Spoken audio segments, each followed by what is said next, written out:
Mga bro, ang South China Sea, alam naman natin, napakainit ng sitwasyon dito. Hindi biro ang stakes, strategic trade routes, resources, at ang mga big players na naglalaban-laban para kontrolin ang rehiyong ito. Pero imagine yung mga bro, kung ang Philippine Navy ay ma-equip ng advanced missile systems tulad ng Harpoon o ESSM. Unahin na natin ang RGM-84 Harpoon missile. Mga bro, this is no ordinary weapon. Ang Harpoon ay isang tried and tested anti-ship missile na kayang i-neutralize ang kahit anong maritime threat. Kapag na-install natin ito sa ating literal combat force ships, kaya nitong magbigay ng matinding advantage sa naval battles.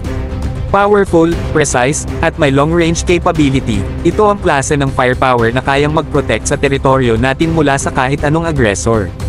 Compatibility-wise, syempre, may konting adjustments na kailangan.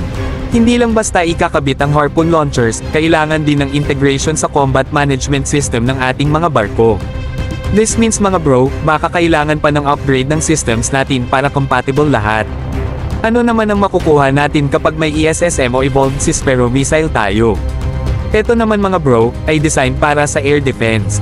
Lalo na sa multi-threat environment gaya ng South China Sea, kailangan natin ng ESSM para kayang makipagsabayan sa missile attacks o kahit aircraft threats.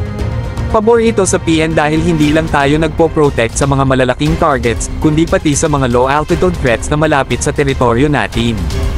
Para sa ating mga literal combat force ships, swak na swak ang ganitong klase ng advanced systems. Ang Philippine Navy ay palaging nandyan to protect our waters, at itong mga missile systems na ito ay magiging pangontra sa kahit anong attempt na manggulo sa teritoryo natin.